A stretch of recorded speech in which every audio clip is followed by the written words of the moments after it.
তার ভিক্ষুক সে যদি আগে প্রবেশ করে সামনের কাতারে গিয়া বসবে, এলাকার এমপি, মন্ত্রী, জমিদাতা, সভাপতি, সেক্রেটারি, ক্যাশিয়ার তারা যদি দেরি কইরা ঢুকে পিছনে বইসা থাকবে। রিকশাওয়ালাকে সামনের থেকে আইনা সে সামনে যাইতে পারবে না। কেন যাইতে পারবে না?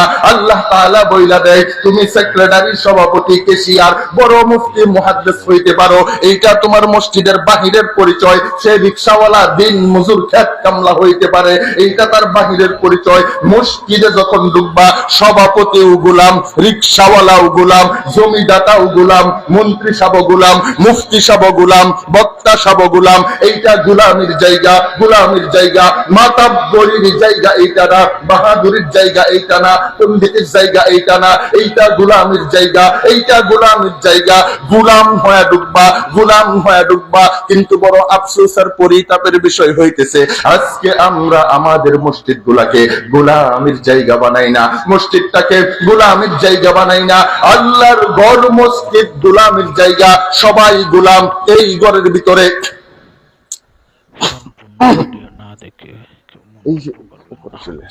আপনারা এত অমনোযোগী কে?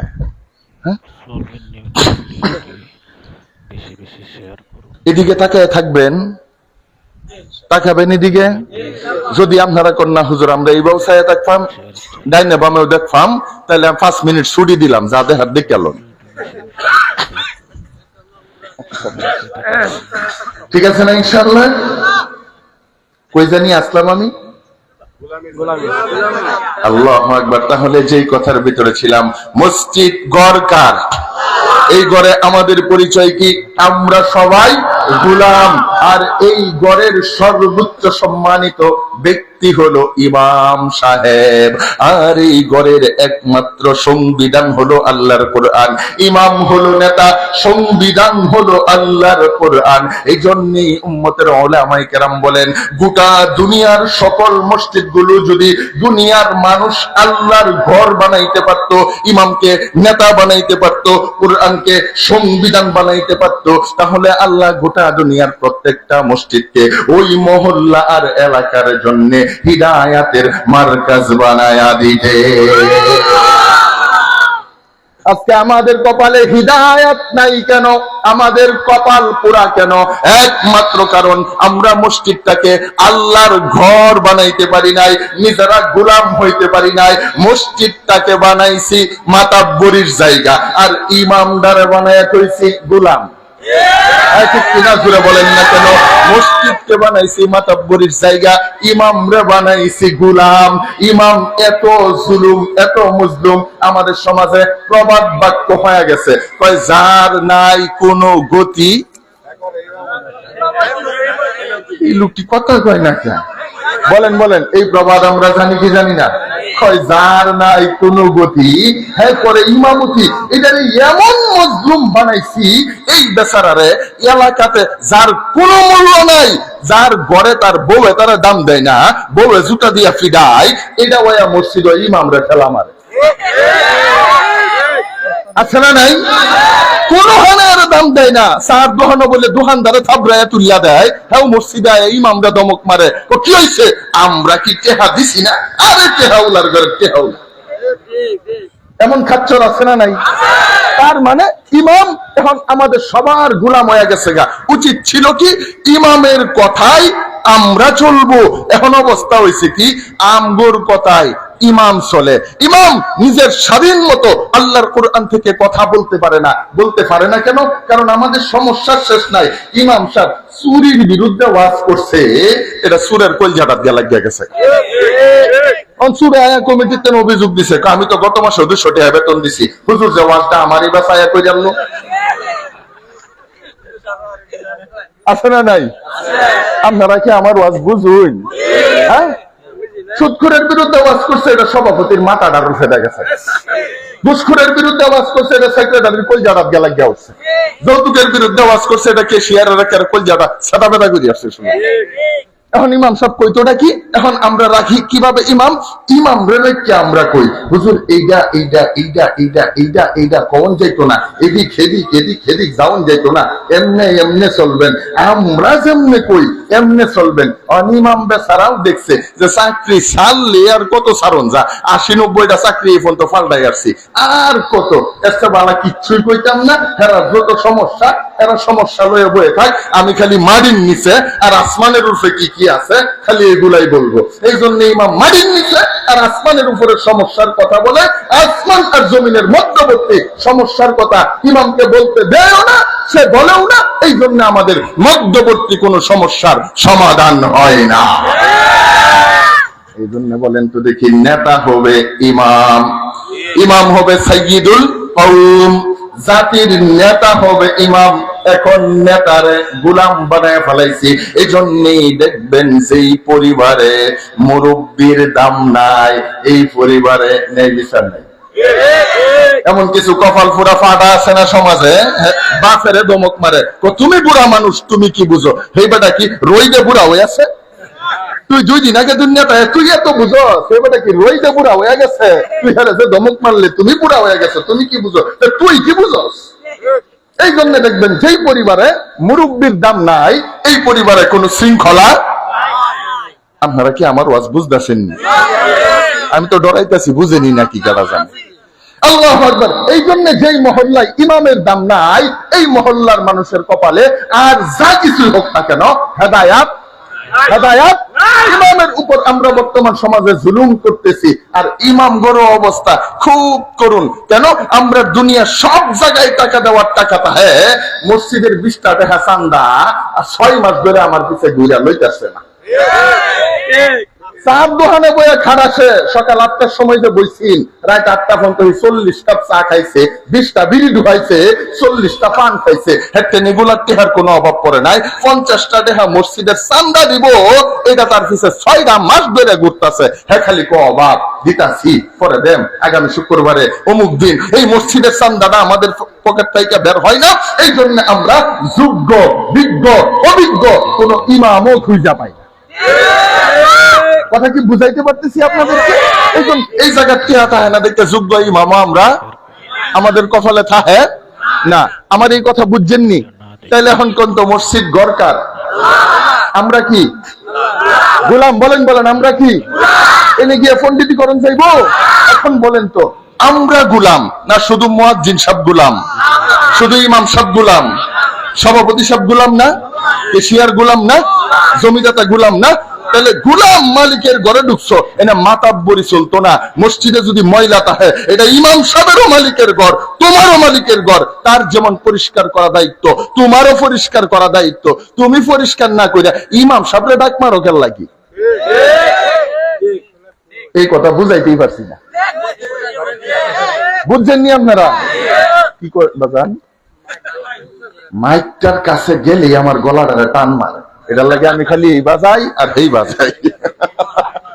আল্লাহ রায়েন না, যা হইছে আলহামদুলিল্লাহ। এমনিতে মাইক ভালো আলহামদুলিল্লাহ। কই জানি আসলাম আজকে, খালি বুল্লা যাইতাছি ধরু। আল্লাহু আকবার। তাহলে বলেন তো দেখি, মসজিদের পরিচয়, মসজিদ গড়কার। আমরা এইখানে গোলামির জন্য যাব। 2 নম্বর প্রশ্ন ছিল মসজিদে কি হয়? চলেন আপনাদেরকে জিজ্ঞেস করি, আপনাদের এই মসজিদে কি হয়? আরে সূরা কন্যা রে ভাই, এটা বানাইছেন কেন? নামাজের জন্য। চলেন আমরা আল্লাহকে জিজ্ঞেস করি, ও মাওলা তুমি মসজিদ দিলা কিসের জন্য? তো আল্লাহ তাআলা কোরআনে হাকিমের মধ্যে বলে, ওয়া মাসাজিদু ইউযকারু ফিহা ইসমুল্লাহি কাসীরা। আল্লাহ তাআলা বলেন, ওয়া মাসাজিদু, হে দুনিয়ার আমার বান্দারা, মসজিদ এমন একটা জায়গা, এমন একটা ঘর, ইউযকারু ফিহা, যাতে জিকির করা হয়, উচ্চারণ করা হয়, নেওয়া হয়, স্মরণ করা হয়। কি উচ্চারণ করা হয়? আল্লাহ বলেন ইসমুল্লাহ, আল্লাহর নাম। ইসমুল্লাহ, আল্লাহর নাম। কতবার? আল্লাহ বলেন কাসীরা, বারবার বারবার বারবার। আল্লাহ আল্লাহ আল্লাহ আল্লাহ আল্লাহ আল্লাহ আল্লাহ আল্লাহ এই নামের উচ্চারণ বারবার বারবার করা হয়। আমরা মসজিদ বানাইলাম নামাজের জন্য, আল্লাহ তাআলা বলেন না আমি মসজিদ দিছি আল্লাহ আল্লাহ জিকিরের জন্য, আমরা বানাইলাম নামাজের জন্য। আল্লাহ কয় না আমি দিছি আল্লাহ আল্লাহ জিকিরের জন্য। আরে কি চমৎকার কথা! চলেন তো মিলাইয়া দেখি, বলেন তো দেখি, এই মসজিদে জামাতে নামাজ আদায় করতে গেলে আজানের দরকার আছে না নাই? এই আজান শুরু হয় কি দিয়া? মুয়াজ্জিন কানটার ভিতর আঙ্গুল ঢুকায়া সবার আগে বলে আল্লাহু আকবার আল্লাহু আকবার। আল্লাহ বলে বান্দা এই যে তাকাইয়া দেখো না, আল্লাহ আল্লাহ জিকির শুরু হয়ে গেছে। সবার আগে বলে আল্লাহু আকবার আল্লাহু আকবার। এই মুয়াজ্জিন আযান শেষ করতে গিয়া আবার বলে আল্লাহু আকবার আল্লাহু আকবার, লা ইলাহা ইল্লাল্লাহ, লা ইলাহা ইল্লা আল্লাহ, সুবহানাল্লাহ সুবহানাল্লাহ। তার মানে বোঝা যায় কি আযানের শুরুতেও আল্লাহ আল্লাহ, শেষেও আল্লাহ আল্লাহ আল্লাহ। এই তো আল্লাহ আল্লাহ জিকির চলতেছে। এখন বলেন তো দেখি, জামাত শুরু করতে গেলে ইকামতের দরকার, ইকামত শুরু হয় কি দিয়া? আবার মুয়াজ্জিন বলে আল্লাহু আকবার আল্লাহু আকবার। ইকামত শেষ হয় কি দিয়া? আল্লাহু আকবার আল্লাহু আকবার, লা ইলাহা ইল্লা আল্লাহ। ইকামতের শুরুতেও আল্লাহ আল্লাহ, শেষেও আল্লাহ আল্লাহ। আমরা বলি ও মাওলাই করিম, এখন আমরা জামাত শুরু করতে চাই। আল্লাহ বলে না রে আমার বান্দা, এমনি এমনি শুরু করতে পারবা না, আবার আমার নামের জিকির করো। এই জন্যই তো আমরা আল্লাহু আকবার বইলা নিয়ত বাঁধি, আমরা তিলাওয়াত করলাম। আমরা বলি ও মাওলা এখন রুকুতে যাইতে চাই। আল্লাহ বলে না এমনি যাইতে পারবা না, আবার আমার নাম উচ্চারণ করো। এই জন্য আমরা আল্লাহু আকবার বইলা রুকুতে গেলাম, তাসবিহ পড়লাম, আমরা দাঁড়াইতে চাই। আল্লাহ বলে আবার আমার নাম উচ্চারণ করো। এই জন্য আমরা বলি সামিয়া আল্লাহ সামিয়া আল্লাহ, সুবহানাল্লাহ আল্লাহ। এই যে এইখানেও আল্লাহ নামের উচ্চারণ। আমরা বলি ও মাওলা এখন আমরা সিজদায় যাইতে চাই। আল্লাহ বলে আবার আমার নাম উচ্চারণ করো। এই জন্য আমরা আবার আল্লাহু আকবার বইলা সিজদায় গেলাম, নামাজ শেষ করব। আমরা বলি ও মাওলাই করিম এখন আমরা নামাজ শেষ করতে চাই। আল্লাহ বলে এমনি এমনি করতে পারবা না, আবার আমার নাম উচ্চারণ করো। এই জন্যই তো আমরা কি বলি আসসালামু আলাইকুম ওয়া রাহমাতুল্লাহ, আই আসসালামু আলাইকুম ওয়া রাহমাতুল্লাহ। আল্লাহু আকবার আল্লাহু আকবার। এই কথাই তো আল্লাহ তাআলা বলতেছেন ইউযকারু ফীহা ইসমুল্লাহি কাসীরা। মসজিদ এমন একটা জায়গা যেই জায়গাটার ভিতরে বারবার বারবার কাসীরাতুন শব্দের অর্থ বেশি বেশি বেশি বেশি আল্লাহ আল্লাহ আল্লাহ আল্লাহ এই নামের উচ্চারণ হবে। তাকাইয়া দেখেন না, আযানের শুরুতে আল্লাহ আল্লাহ, শেষে আল্লাহ আল্লাহ। ইকামতের শুরুতে আল্লাহ আল্লাহ, শেষে আল্লাহ আল্লাহ। নামাজে দাঁড়াইতে গেলে আল্লাহ, রুকু করতে গেলে আল্লাহ, রুকু থেকে উঠতে গেলে আল্লাহ, সিজদায় যাইতে গেলে আল্লাহ, সালাম ফিরাইতে গেলে আল্লাহ। শুরু থেকে শেষ পর্যন্ত শুধু আল্লাহ আল্লাহ আল্লাহ আল্লাহ আল্লাহ আল্লাহ আল্লাহ আল্লাহ। এখন আপনি বলবেন হুজুর এই বারবার আল্লাহ আল্লাহ বললে লাভটা কি হবে? উম্মতের উলামায়ে কেরাম বড় চমৎকার কথা বলেছেন। উলামায়ে কেরাম বলেন হে দুনিয়ার আল্লাহর বান্দারা, দুনিয়াতে তাকাইয়া দেখবা যার মুখে যার নাম বারবার শোনা যায় তাদের ভিতরে আলাদা সম্পর্ক, আলাদা মোহাব্বত, আলাদা ভালোবাসা। দেখবেন যে সন্তানটা বেশি বেশি আম্মা আম্মা আম্মা আম্মা করে, মায়ের আলাদা একটা মোহাব্বত হয়ে যায়। পোলা আরো সাইডটা আছে, এই সাইডটা 6 মাস ধরে বাড়িতে আয় না, মায়ের বেশি মনে হয় না, কিন্তু যেটা বেশি আম্মা আম্মা করে এটা 5 মিনিট খালি ঘরের বাইরে গেছে গা মাই খোঁজা শুরু করে দেয়। ঠিক কিনা জোরে বলেন? আপনারা কি আমার কথা বুঝেন? দেখবেন কতগুলো আছে এটি বেশি খালি আব্বা আব্বা আব্বা আব্বা আব্বা আব্বা আব্বা করে। এই বাবার আলাদা মোহাব্বত হয়ে যায়। বাবা খেতে গেলে ওইটারে লয়ে যায়, ফিশারির নামলে ওইটারে কাছারে বয়াত হয়ে যায়। হাই রে ঠিকের সাইজ রে, ঠিক কিনা জোরে বলেন? দেখবেন যে এটা বেশি নেতা নেতা নেতা নেতা করে, নেতা নেতা লিডার লিডার করে। ওই নেতা এলাকার ঢুকলে সবার আগে ওই যারা ফোন দেয়, কেন কেন কয় যার মুখে যার জিকির বেশি হয় তাদের ভিতরে আলাদা মহাব্বত, আলাদা সম্পর্ক, আলাদা ভালোবাসা হয়ে যায়। উম্মতেরা উলামায়ে কেরাম বড় চমৎকার কথা বলেছেন। কারো মুখে যদি কারো নাম উচ্চারিত হয়, নামের মালিক ডাকনেওয়ালার চেহারার দিকে তাকায়া থাকে। সুবহানাল্লাহ, বলেন তো দেখি, এই মাহফিলের মাঝখানে কেউ যদি খাড়ায়া আব্বাস আলী কইয়া একটা চিৎকার মারে, এই মাঠে যতগুলো আব্বাস আলী আছে সবাই এটার চেহারার দিকে ছায়া থাকতো না যে আমার নামটা লইলে গেল লাগি ক এমন এমন করেন কেন? এই ঠিক কিনা শুনে কোন এমন এমন করতেছে?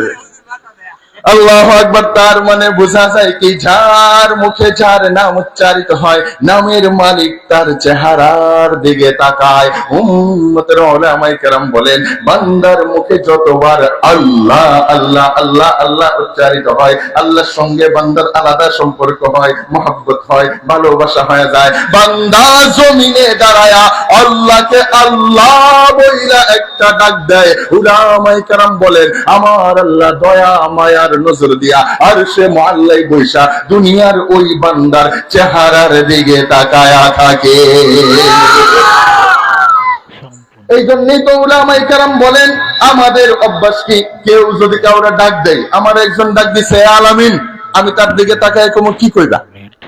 আরে ঠিক কিনা শুনে না? আমি তার জিগা মনে আছে ডাকছস কেন লাগি ডাকটা দিলি, কি কবি ক? উম্মতেরা উলামায়ে কেরাম বলেন, বান্দা যখন আল্লাহকে ডাক দেয় তো আল্লাহ জিজ্ঞেস করে, বান্দা কেন ডাকলা? উম্মতেরা উলামায়ে কেরাম বলেন, বান্দা আযানের ভিতরে ডাক দেয় আল্লাহু আকবার আল্লাহু আকবার। আল্লাহ আরশে মুআল্লা থেকে জিজ্ঞেস করে, বান্দা কেন ডাকলি, কি বলবে? তো বান্দা বলতে থাকে, ও মাওলাই কারীম, আযান দিতেছি এর একমাত্র কারণ হলো নামাজের তৌফিক চাই। সুবহানাল্লাহ। তো আল্লাহ তাআলা বলেন, এ আমার বান্দা, যা তুই আমারে ডাকলি, আমার কাছে নেক কাজের তৌফিক চাইলি, যা আমি তোরে নামাজের তৌফিক দিয়া দিলাম। এজন্য উলামায়ে কেরাম বলেন, যেই বান্দাটা আযানে আল্লাহকে আল্লাহ বইলা ডাক দেয়, ওই বান্দার নামাজ ছুটে না। এজন্যই দেখবেন মাঝে মাঝে ইমামের জামাত ছুটলেও মুয়াজ্জিনের ছুটে না। ইমামের জামাত ছুটে গেছে গা, মুয়াজ্জিনের জামাত ছুটে না। কেন কেন? কারণ মুয়াজ্জিন আযানের ভিতরে আল্লাহর কাছে তৌফিক চাইছে। এখন আপনারা বলবেন, হুজুর তাইলে এটা তো মুয়াজ্জিনের কাম, আমরা কি করব? উম্মতেরা উলামায়ে কেরাম বলেন, না না না না, এই আযান শুধু মুয়াজ্জিনের কাজ না, মুয়াজ্জিনের একার কাজ না। কার কাজ? কয় সকল ঈমানদারের কাজ। সুবহানাল্লাহ সুবহানাল্লাহ। এজন্যই শরীয়তের মাসআলা হলো, কেউ যদি আযান শুনে, আযানের জবাব দেওয়া আল্লাহর ওই বান্দার জন্য ওয়াজিব, আবশ্যক, দিতেই হবে। কেমনে দিবা? আল্লাহর পয়গম্বর বলেন, ফাকুলু মিসলামা ইয়াকুলুল মুয়াজ্জিন, হে আমার উম্মতেরা, মুয়াজ্জিন যা কয় তোমরাও তাই বলবা। মুসলিম শরীফের মধ্যে হাদিস আছে, হাইয়া আলাস সালাহ হাইয়া আলাল ফালাহ বলার সময় লা হাওলা ওয়ালা কুওয়াতা ইল্লা বিল্লাহ।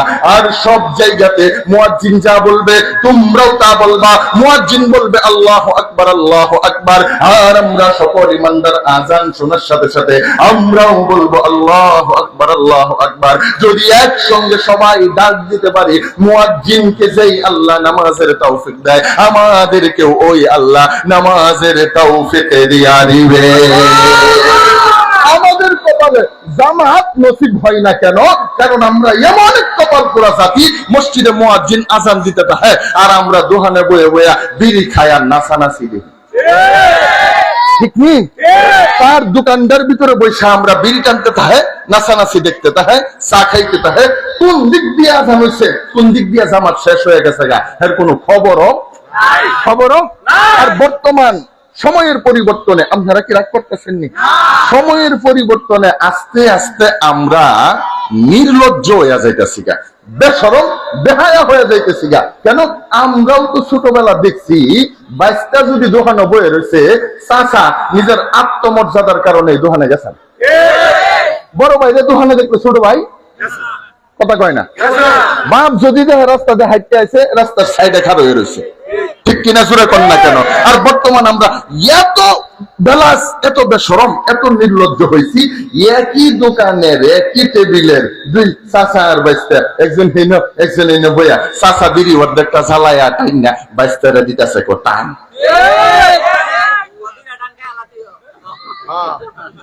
আসেনি? তাহলে লজ্জা গেছে কই? লজ্জাটা গেছে কই আমাদের?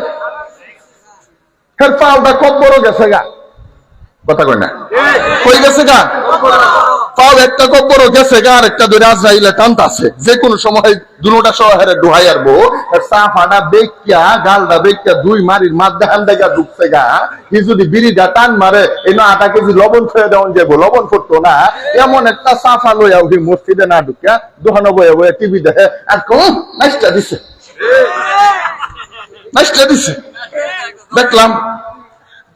আসেনি এই খেচ্চর? আল্লাহ জানে রাগি করি আলতা। রাগ করেন না, আমি রাগ করার লাগি কইতাছি, আপনি রাগ করেন।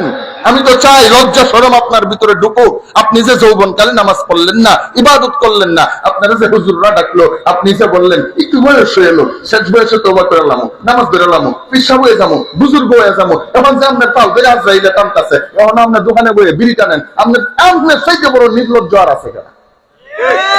আপনারা দেখি আপনার বাতি যাই কি শিখে, নাতি কি শিখে, এলাকার ফুলাপানে কি শিখে, কি শিখান? আপনার আল্লাহ দুনিয়া পাঠাইছিল কে? ভোটার আইডি কার্ড করে ভোট দেওয়ার লাগি? কথা কয় না? আপনার আল্লাহ খালি জন্ম নিবন্ধন করার লাগি পাঠাইছেন দুনিয়া? আল্লাহ আমাদেরকে ক্ষমা করুন, সহি বুঝ দান করুন। এই যে আপনারা একটু আগে কইলেন জান্নাতে যাইতে চান, আসলে চাননি? চাননি? কেটা কেটা চান দিয়েছে? হ্যাঁ, সবাই সবাই নামান এই জান্নাতে দুহায় পেয়ে যায় হুজুর ইনশাআল্লাহ। কথা কয় না ইনশাআল্লাহ? আল্লাহ, আমার সময় আছে নি আর কথা কেন আছে? হ্যাঁ আছে, ঠিকই আছে, আছে, সময় আছে। আল্লাহু আকবার। তাহলে যেই কথার ভিতর ছিলাম, আমরা বলি ও মাওলা নামাজের তৌফিক চাই, আল্লাহ বলে যা তোর তৌফিক দিয়া দিলাম। এই বান্দা আবার যখন ইকামতে ডাক দেয় আল্লাহু আকবার আল্লাহু আকবার, আল্লাহ আবার জিজ্ঞেস করে বান্দা এখন কেন ডাকলি, কি বলবে? আমরা বলি নামাজ শুরু করার অনুমতি চাই, আল্লাহ বলে যা অনুমতি দিয়া দিলাম। আমরা আবার তাকবীরে তাহরিমাই বলি আল্লাহু আকবার, আল্লাহ আবার জিগায়ে এখন কি বলবি? তো আমরা বলতে থাকি আলহামদুলিল্লাহি রাব্বিল আলামিন। আল্লাহর পয়গম্বর বলে আমার আল্লাহর কুদরতি দিল খুশি হয়ে যায়। আল্লাহ ফেরেশতাদেরকে ডাইকা বলতে থাকে, হে ফেরেশতারা, তোরা না বলছিলি দুনিয়াতে পাঠাইলে মারামারি করবে, ঝগড়া বিবাদ করবে, রক্তপাত করবে? এই যে তাকাইয়া দেখ না, পিতা সুতা এলাকার আমার এই বান্দাটা নিজের ক্ষেত ফলাইয়া, দোকান ফলাইয়া, বাসা বাড়ি, বিবি বাচ্চা ফলাইয়া আমি আল্লাহর গট্টার ভিতর ঢুইকা আসামির মতো দুইটা হাত আমার সামনে বাইরা এই বান্দাটা আমার প্রশংসা করতেছে, আমার প্রশংসা করতেছে। বান্দা বলে আলহামদুলিল্লাহ রাব্বিল আলামিন। আল্লাহ তাআলা বলেন হাম্মাদানি আবদি, আরে আমার বান্দাটা দাঁড়ায়া দাঁড়ায়া আমি আল্লাহর প্রশংসা করে। লম্বা কথা বলার মতো সময় নাই। আল্লাহর পয়গম্বর বলে বান্দা একটা একটা আয়াত তিলাওয়াত করে, আল্লাহ একটা একটা আয়াতের জবাব দেয়। এই বান্দা আবার রুকুতে যাইতে গিয়া আবার বলে আল্লাহু আকবার। আল্লাহ জিজ্ঞেস করে আবার কেন ডাক দিলি, এখন কি বলবি? তু আমরা বলি সুবহান রাব্বিয়াল আযীম। সুবহান মানে পবিত্র, রব মানে পালন কর্তা, আযীম মানে মহান। আল্লাহ বলে এ বান্দা আমারে ডাক দিয়া আমার নি তুই সুবহান বললি, পবিত্র বললি, রব বললি, মহান বললি, যারে আমার বান্দা আমি আমার মহান রুবুবিয়্যাতের দিকে তাকাইয়া, আমি আমার আযীম রুবুবিয়্যাতের দিকে তাকাইয়া তুই যা আমারে সুবহান পবিত্র বললি, যারে আমার বান্দা আমি আল্লাহ তোরে গুনাহ থাইকা পবিত্র বানায়া দিলাম। এই বান্দাটা সাজদায় যাইতে গিয়া আবার ডাক দেয় আল্লাহু আকবার। আল্লাহ জিজ্ঞেস করে এখন আবার কি করবি? তো আমরা বলতে থাকি সুবহানা রাব্বিয়াল আলা। আল্লাহ কয়ে বান্দা আযানে ডাকলি, ইকামতে ডাকলি, তাকবীরে তাহরিমায় ডাকলি, রুকুতে ডাকলি, এখন সাজদায় গিয়া ডাকতেছিস, ডাইকা ডাইকা নি আমার নামে তাসবিহ পাঠ করস। যারে আমার বান্দা আমি আল্লাহ আমার মায়া দয়া মোহাব্বত ভালোবাসার দরজা তোর জন্য খুইলা দিলাম। আর ভালোবাসার মানুষ দূরে দূরে থাকতে পারে না, দূরে দূরে থাকলে ভালোবাসা হয় না, মোহাব্বত হয় না, প্রেম হয় না। এই জন্য বান্দা আমি আল্লাহ ওয়াদা করলাম, আমি আল্লাহ ওয়াদা করলাম তোরে আমি আর দূরে রাখতে চাই না, আর দূরে রাখবো না। এই জন্যই আল্লাহ বলে তুই যতবার সাজদা করবি আমি তোরে টাইনা আমার কাছে আনবো, তুই যতবার সাজদা করবি আমি টাইনা তোরে আমার কাছে নিয়ে আসবো। সাজদা করতে থাকবি, আমি আল্লাহ টানতে থাকবো। ফজরে সাজদা দিবি, টাইনা নিয়ে আসবো। জোহরে দিবি, টানতে থাকবো। আসরে দিবি, টানতে থাকবো। তুই সাজদা করতে থাকবি, আমি আল্লাহ টানতে থাকবো। এই টানতে টানতে টানতে টানতে এক সময় আমি আল্লাহ তোরে দুনিয়ার থেকে বিদায় কইরা কাল হাসরের ময়দানে আমি আল্লাহ জান্নাতের ফয়সালা দিয়া আমার জান্নাতে তোরে ঢুকায়া ৭০,০০০ নূরের পর্দা সরায়া আমি আর তুই, তুই আর আমি, আমি আর তুমি, তুমি আর আমি, আমি আর তুমি, তুমি আর আমি, আমাদের দুইজনের সরাসরি সাক্ষাৎ হয়ে যাবে। এই জন্য বলেন তো দেখি, আমাদের প্রশ্ন ছিল মসজিদে কি হয়? বলেন মসজিদে নামাজ হয়। নামাজে কি হয়? নামাজে আল্লাহ আল্লাহ জিকির হয়। আল্লাহ আল্লাহ জিকিরে কি হয়? আল্লাহর সঙ্গে বান্দার মহব্বত হয়। মহব্বত হইলে কি হয়? কয় আল্লাহ বান্দারে টাইনা কাছে নিয়ে যায়। কই নিয়ে যায়? বলে আল্লাহ টানতে টানতে টানতে টানতে আল্লাহর জান্নাতে নিয়ে যায়। সুবহানাল্লাহ সুবহানাল্লাহ। তাইলে বলেন আমাদের ৩ নম্বর প্রশ্ন ছিল মসজিদে কি পাওয়া যায়? মনে আছে না নাই? তাহলে এখন কোন তো মসজিদে কি পাওয়া যায়? আরে কোন জান্নাত পাওয়া যায়? জান্নাতে গেলে কি পাওয়া যায়? কই জান্নাতে গেলে জান্নাতের মালিক আল্লাহকে পাওয়া যায়। সুবহানাল্লাহ সুবহানাল্লাহ। তাহলে মসজিদে কি পাওয়া যায়? কি মনোযোগের মুসল্লি পাইছি। হ্যাঁ এই সুরা বলেন না মসজিদে কি পাওয়া যায়? জান্নাত পাওয়া যায়। কি পাওয়া যায়? এখন বলেন তো দেখি আপনারা জান্নাতে যাইতে চান কি চান না? চাননি চাননি? তাইলে বলেন তো মসজিদে গেলে জান্নাত পাওয়া যায়, দোকানে গেলে বিড়ি পাওয়া যায়। এখন আপনি যদি বিলের ভিতরে বিড়ি খুঁজেন পাবেননি? এই কথা বলেন না কেন? নদীর ভিতরে মাছ পাওয়া যায়, আর জুয়েলারির দোকানে গেলে স্বর্ণ পাওয়া যায়। এখন আপনি জুয়েলারির দোকানে গিয়ে মাছ খুঁজতে পাবেন? যেখানে যেটা থাকে ওইখানে ওইটা গিয়া খুঁজতে হবে। জান্নাত খুঁজতেছি, জান্নাতে যাইতে চাই, কিন্তু যেই জায়গায় আল্লাহ জান্নাত রাইখা দিছে আমরা ওইখানে যাইতে রাজি না, আমরা ওইখানে যাইতে রাজি না। মসজিদে গেলে জান্নাত পাওয়া যায়। এই জন্যে উলামায়ে কেরাম বলেন মসজিদ হলো দুনিয়াতে জান্নাতের গাড়ি। সুবহানাল্লাহ সুবহানাল্লাহ। মসজিদ জান্নাতের আরো আসতে কোন কি? আল্লাহু আকবার। এখন আপনি কইবেন হুজুর আমি আটকে যাই। আমরা এমন কাছরো কিছু আছে এগুলো খালি যুক্তি দেখো আমার গাড়ি লাগতো না। হ্যাঁ যদি গাড়ি লাগতো তাহলে তো এই মসজিদে গেল হইলে। নিজে তো মসজিদে যায় না, হ্যাঁ জিজ্ঞাসা জান্নাতে যেতে না, আমি আটকে যাই। আমরা আল্লাহু আকবার। এখন তাহলে বলেন আমার সাথে আপনারা কথা বুঝতেছেন নি? তাহলে মসজিদ জান্নাতের কি?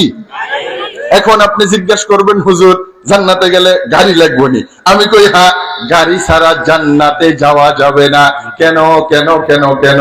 কারণ দূরত্ব যদি বেশি হয় গাড়ি ছাড়া যাওয়া যায় না। এইখান থেকে কুদালদর একটা গেছেন গা, তারাহান্দা একটা গেছেন গা, শম্ভুগঞ্জ একটা গেছেন গা, এই জন্য কক্সবাজার একটা যাবেন গা। কেন যাইতে পারবেন না? কারণ দূরত্ব অনেক। এইখানে গেলে গাড়ির দরকার আছে না নাই? আপনি গাড়ি দিয়া না কক্সবাজার গেলেন বাসে উঠা, এই জন্য সৌদি আরব বাসে উঠে যাবেন গা। ওইখানে গেলে কি দরকার? আপনারা কথা বুঝতেছেন নি আমার? বলেন ওইখানে বিমান দরকার, বিমান দিয়া না সৌদি আরব গেলেন গা, এই জন্য সাদের দেশে কি বিমান দিয়া যাবেন গা? তাই না না, ওইখানে গেলে রকেট দরকার। কেন কেন কেন কেন? কয় দূরত্ব দূরত্ব যত বেশি হয়, গাড়ি তত উন্নত হওয়া লাগে, দ্রুতগামী দ্রুত গতির হওয়া লাগে। এখন আমরা যাইতে চাই জান্নাতে, বুঝতে হবে জান্নাত আছে কোথায়। চলেন আমরা দেখি জান্নাত কোথায়। আল্লাহ তাআলা বাবা আদম মা হাওয়াকে যখন জান্নাত থেকে বের করবে, তখন আল্লাহ কি বলেন? আল্লাহ বলেন ইহবিতু মিনহা কুলনা বিতু মিনহা জামিয়া। আল্লাহ বলেন ইহবিতু মিনহা, তোমরা এখান থেকে নেমে যাও। এখন বলেন তো দেখি, মানুষ নামে কিভাবে? নিচের থেকে উপরে নামে।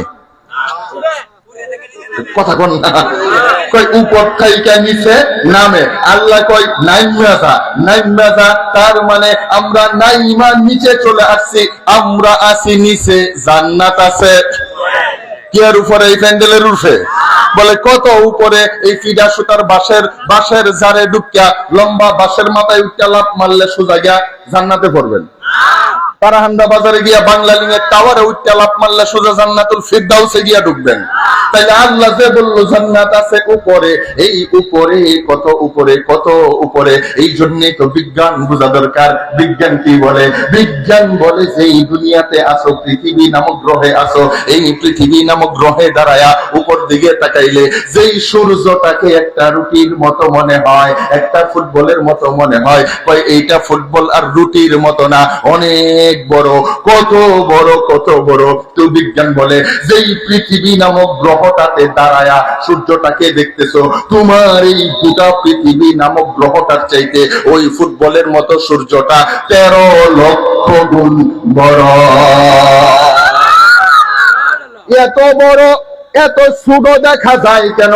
দূরত্বের কারণে অনেক দূরে, এই জন্য বড় জিনিস ছোট দেখা যায়। 500 যাত্রী নিয়ে বিমান আকাশের উপর দিয়ে উঠে, আমরা নিচের তেলে একটা সিলের মতো দেখা যায়।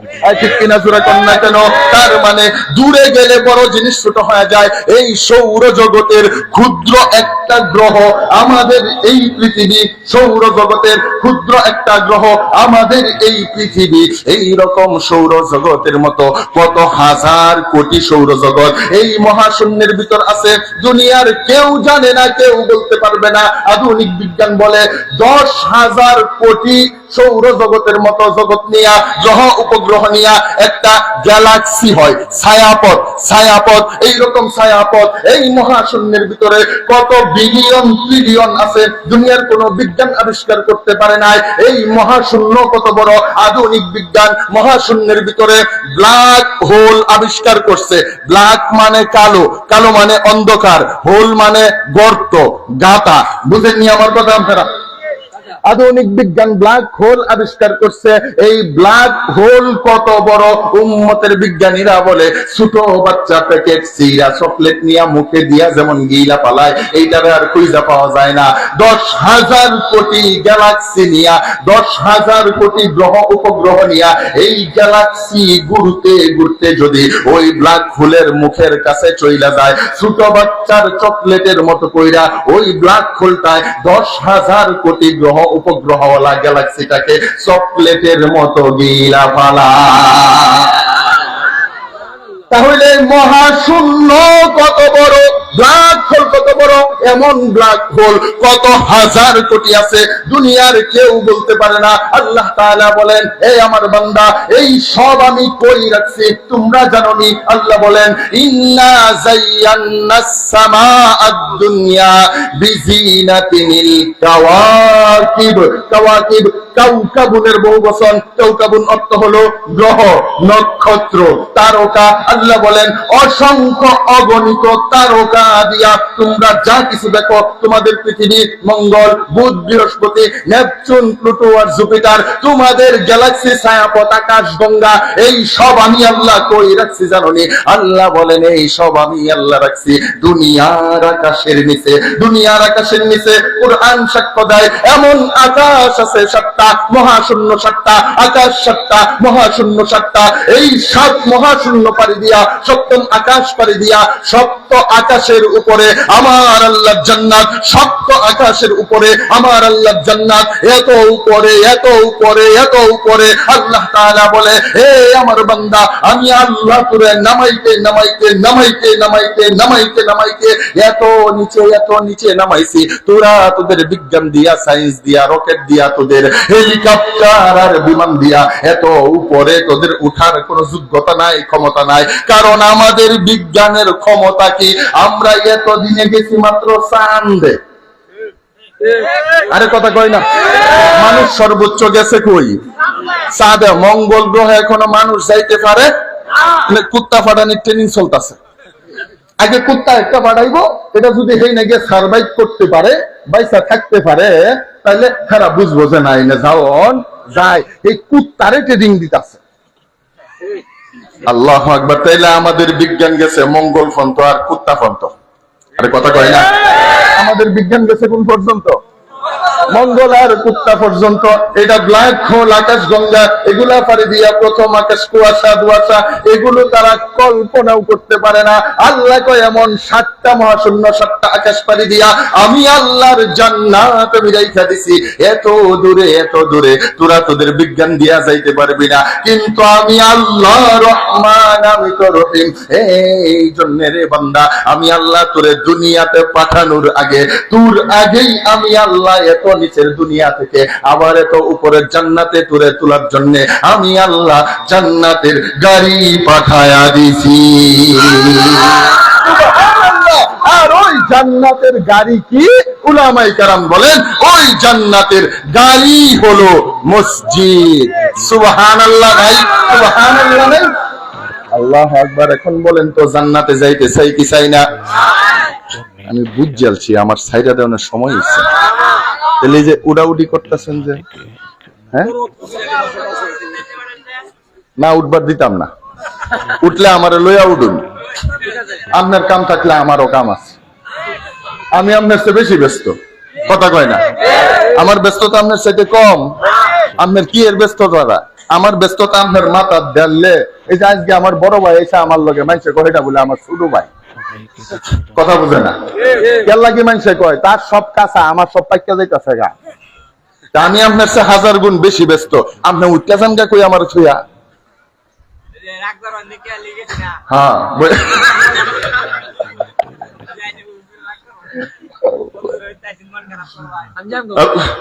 করে মাই দিয়ে আপনারা কি আছেন না গেছেন গা? রাগ করতেছেন? আমি কি ঢাকার হুজুর? সিটাং চাইছি শুনতে? এটা আমার বাড়ি, আপনারা আমার আপন জন, এই জন্য আমি আপন জনের মতো কথা বলতেছি। আপনারা কি রাগ? আল্লাহু আকবার। তাহলে বলেন তো জান্নাতে যাইতে চাই কি চাই না? এখন জান্নাতে কি আইটা যাওন যাইবো গা? দৌড় মারলে, লাফ মারলে? তাইলে জান্নাতে যাইতে গেলে গাড়িতে ওঠা লাগবে। কার গাড়ি? বিজ্ঞানীর গাড়ি। কয় না না না না, এইসব অসুখ লেলেন দিয়া, আইসার দিয়া, হিনো দিয়া, মার্সিডিজ বেঞ্জ আর টেসলা দিয়া আল্লাহর জান্নাতে যাওয়া যাবে না। আল্লাহর তৈরি গাড়িতে ওঠা লাগবে। এখন কোন তো আপনি গেছেন তারাকান্দা বাজারে, যাবেন কই? ঢাকা। আর কথা বুঝেন, যাবেন কই? আপনি ফজর পয়রা তারাকান্দা বাজারে গেছেন গা, মানে গাড়ি আইতেছে আর হেল্পারে ডাকতেছে ঢাকা ঢাকা ঢাকা ঢাকা, আব্দুল্লাহপুর, মহাখালী, উত্তরা, ঢাকা ঢাকা ঢাকা। আপনি ভূতের মতো বয়ে রয়েছেন।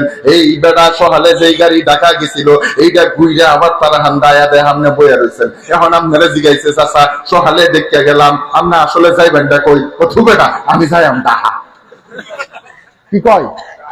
আরে কথা কয় না, দেখা কইছে হেল্পার যদি আমার মতো রাগি হয় সর মাইরা ঘাটাই আলতো না সুদা। খাচ্চরের ঘরের খাচ্চর, তুই যাবে ডাহা করে সহাল তো ডাকতেছে মানছে, তুই না বইয়ের সংস্কার লাগি, তুই ডাহা গেলে গাড়ির চেয়ে উঠবে।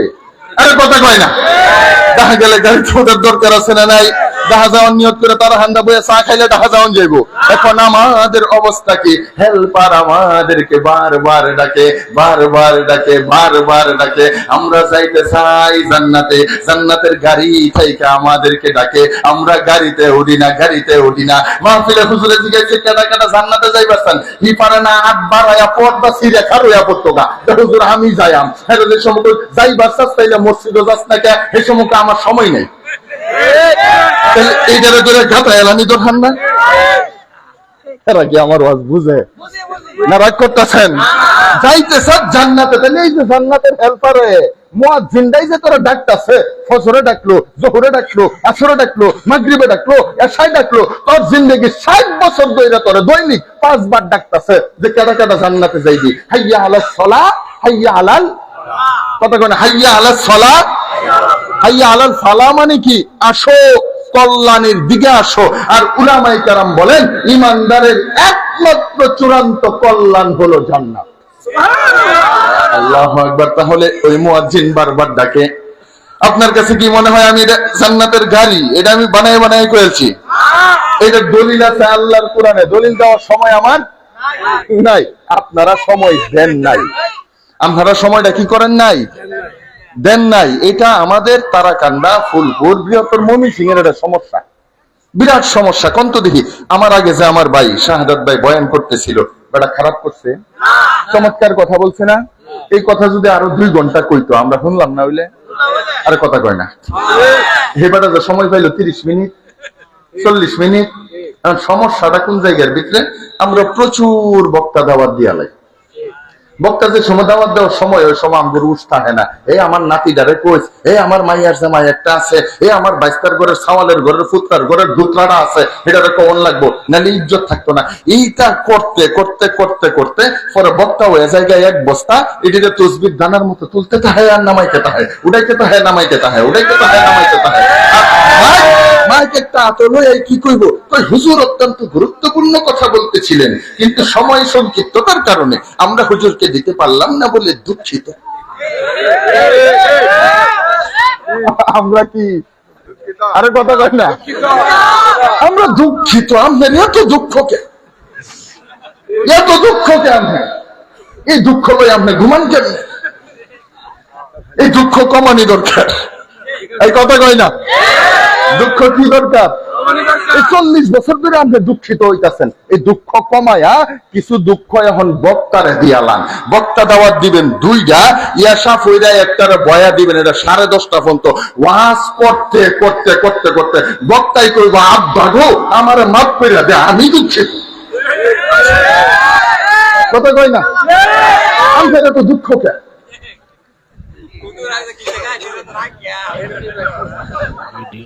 কথা এটা ঠিক না বে ঠিক এটা কোন? আপনার এত দুঃখ কে? আপনার দুঃখ 40 বছর ধরে আপনি দুঃখিত কইতাছেন। দুঃখ কমান, দুঃখ কমান মানে কি? বক্তা কমান। একটা বক্তা রাখবেন নিজের এলাকার, একটা বক্তা আনবেন বাইরে থেকে। এটা আকর্ষণ, ঠিক আছে না?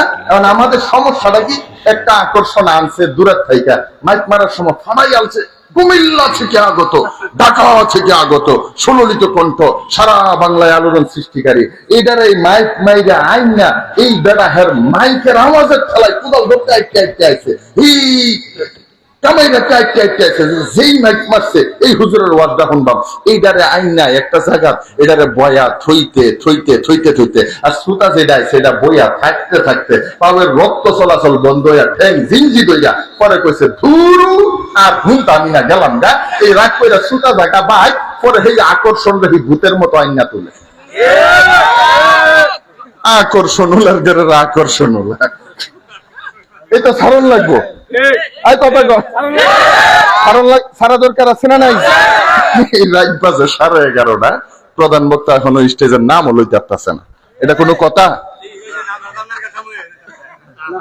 আল্লাহু আকবার। এই জন্য আমরা কি হব? বক্তা কমাবো, কমাবো তো ইনশাআল্লাহ। বক্তাদের সময় বাড়াবো। আমার যদি আপনি 2.5 ঘন্টা সময় জ্বালতেন, আমি একটা মনটা খুললা দিলটা খুললা কইয়া গেলাম, ঠিক আছে না ইনশাআল্লাহ? আল্লাহ আপনারা রাগ করছেন নাকি?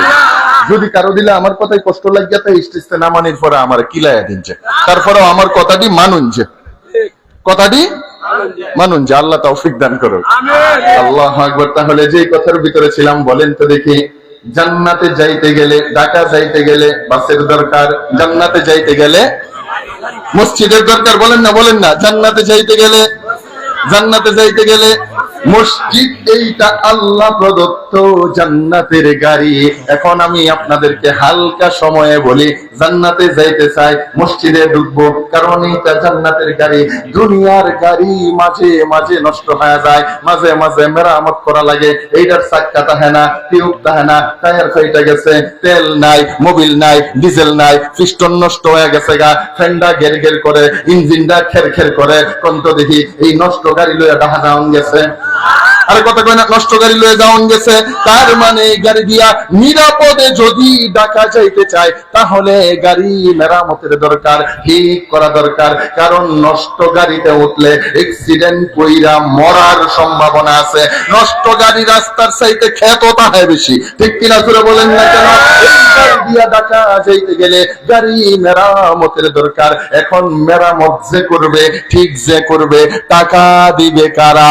উম্মতের উলামায়ে কেরাম বলেন, টাকা যাইতে চাই যারা, গাড়ি মেরামতের টাকা দিবে।